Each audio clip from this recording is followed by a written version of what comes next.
믿음의 권능 두 번째 시간입니다. 어떻게 설교자가 그의 주님을 위하여 그와 같은 선언을 주장할 수 있는가? 히브리서의 제자는 말하기를 오직 한 가지 길밖에 없다고 한다. 믿음을 통해서 어느 누구도 창조의 과정을 지켜본 적이 없다.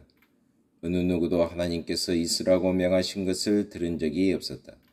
이 사실을 증명해 줄 어떤 대조 실험을 시도하는 것은 불가능하다. 사람은 자신의 지식을 사용할 수가 없고 우주 그 자체를 반사할 수가 없다.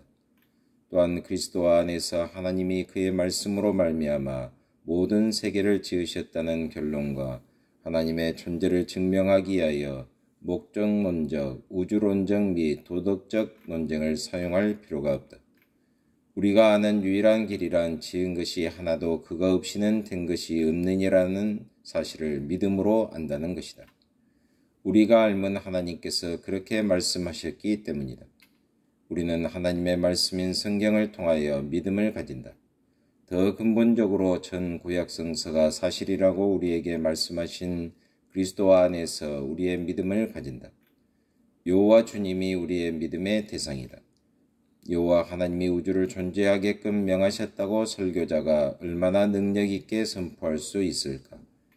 왜냐하면 그 기록이 창세기 1장 안에 나타나 있고 예수 그리스도께서 그 위대한 장 위에 그 자신의 인존을 두셨기 때문에 그 성경 역시 성경 전체의 한 부분에 속한 것이다. 구약 성서의 확실성 안에 있는 우리 신앙의 모든 것은 우리 구주 예수 그리스도의 신임도에 달려있다. 물론 관찰이나 모든 과학적 사실 등을 사용하여 다른 이론들의 취약점들을 보여주는 것도 가능하다. 그러나 우리가 사용하는 과학적인 전개가 어떤 것이든지 간에 삼위일체 하나님께서 말씀하심으로 세계가 존재케 되었다는 결론에 명백하게 도달하게 해주는 것이라고는 한 가지도 없다. 오직 믿음만이 해결할 수 있는 영역들이다. 확실한 가능성은 믿음의 가능성으로밖에 설명이 안 되는 영역이 있는 것이다. 모든 지성적 과정들의 기초가 되는 믿음은 모든 설교의 토대가 된다. 지성적 과정들이 믿음의 발판이 되는 것이 결코 아니다. 생명은 믿음 안에서 싹튼다. 모든 생각, 말, 그리고 설교는 믿음 안에서 시작한다. 설교의 능력이란 그의 믿음의 확실성이다. 설교자는 믿음의 확신보다는 강한 신념을 원하는 것이 아닌지 주의해야 한다. 믿음은 큰 대적 앞에서라도 계속해서 밀고 나가게 하는 능력을 지니고 있다. 믿음은 우리 안에서 가장 위대한 진리들을 전달하도록 그 자체의 역량을 창조할 것이다. 전도학 강의를 들어보면 너무나 자주 전달의 방법론을 많이 다루고 있다. 그런 방법들은 대화의 말문을 어떻게 열 것인지, 신앙에 대적하는 근본적인 질문들을 어떻게 답변할 것인지, 그리고 구원의 기본적인 단계는 무엇인지 등을 가르친다. 의심할 바 없이 그와 같은 가르침은 아주 유용하다. 그러나 그것은 예수님의 지상명령에 대한 기독교인의 불신앙의 문제 핵심에 일격을 가해주지 못한다. 그 문제의 근저가 신앙의 위기이다. 우리는 베드로나 바울과 같은 믿음의 사람들과는 달리 사람들이 멸망으로 인도하는 광활한 길에 서 있음을 참으로 믿지 않는 것 같다. 따라서 우리는 잠잠하며 우리의 증거의 삶에는 비효율적인 결과만 낳는다. 전도하는 시간을 결코 마련하지 않는 것이다. 전도 방법론의 어떤 과정이 우리를 도와주는 것이 아니다. 우리는 하나님께 부르짖는 것이 필요하다. 주여 내가 믿나이다. 나의 불신앙을 도우소서. 교회는 해가 가면 갈수록 계속해서 성도들의 신앙을 더욱 힘있게 해주는 믿음의 확신이 충만한 설교자들이 필요한 것이지 그 외에 더 큰 무엇이 필요한 것이 아니다. 믿음의 요지부동한 확신이야말로 참된 전도의 동기를 잘 부여해 주는 것이다. 이보다 나은 무엇이 있는 것이 아니다. 믿음의 능력이 어떠함을 보여주는 또 다른 한 가지 사실을 히브리서 제자는 말해주고 있다. 그는 우리에게 말하기를 믿음을 통해서 하나님의 사람들이 나라들을 정복하였다라고 했다. 히브리서 11장 33절 NIV 참조. 오늘날 사람들은 엄청난 영향력을 가진 나라들의 시민들이다. 지난 한 세기 동안에 수백만 명의 추종자들 위해 아직까지도 군림하는 지도자들이 배출되었다. 막스, 다윈, 프로이드 및 사르트르 등 이 모두는 거대한 왕국들을 수립하였고 그들의 주제들은 어느 곳에든지 논의되고 있다.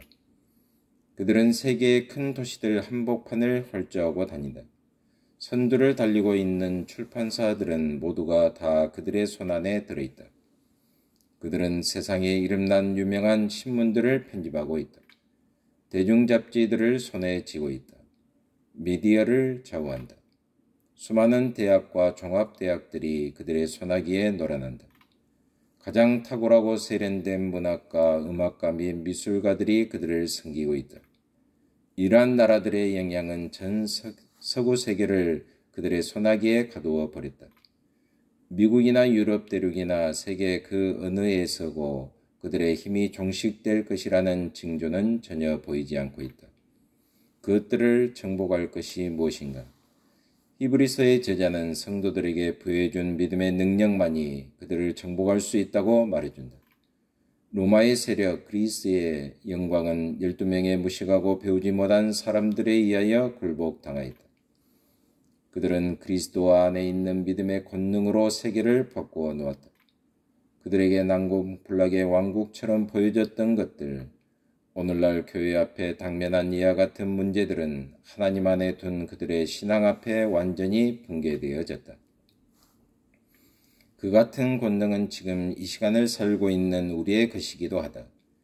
우리의 효과적인 설교 사역을 무서울 정도로 약화시켜 버리는 허약한 의혹들을 우리는 다루어 나갈 수 없는가? 하나님 앞에서 우리 자신을 점검하라. 다음과 같은 가장 기본적인 질문을 던지자. 나는 주 예수 그리스도 안에 있는 참된 신자인가? 답은 예여야 한다. 그가 나를 복음 사역자로 부르셨는가? 그 답도 역시 예여야 한다. 그가 나에게 그의 말씀을 부탁하셨는가? 역시 이것도 예여야 한다. 그가 나에게 그의 말씀을 부탁하셨는가? 역시 이것도 예여야 하리라. 나는 하나님의 말씀을 논리적으로 또 판단력과 적용을 가지고 질서 있게 설교하는가? 이 답변 역시 예이다. 그렇다면 이제 우리 자신에게 말하자. 내가 가진 것은 하나님의 말씀이요. 나는 그 말씀을 이 세대의 모든 약물이들에게 주는 생명의 말씀으로 설교하는 자이다.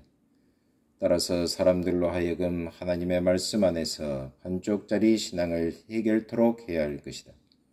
그들 자신의 소명을 일깨워 주어야 한다. 참된 믿음의 사람들로서 담대히 설교해야 한다. 하나님 아버지 참으로 감사합니다. 믿음의 권능에 대해서 계속해서 배우게 하심을 참으로 감사합니다.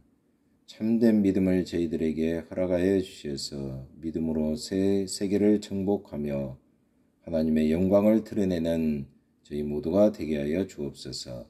예수 그리스도의 이름으로 기도하옵나이다. 아멘.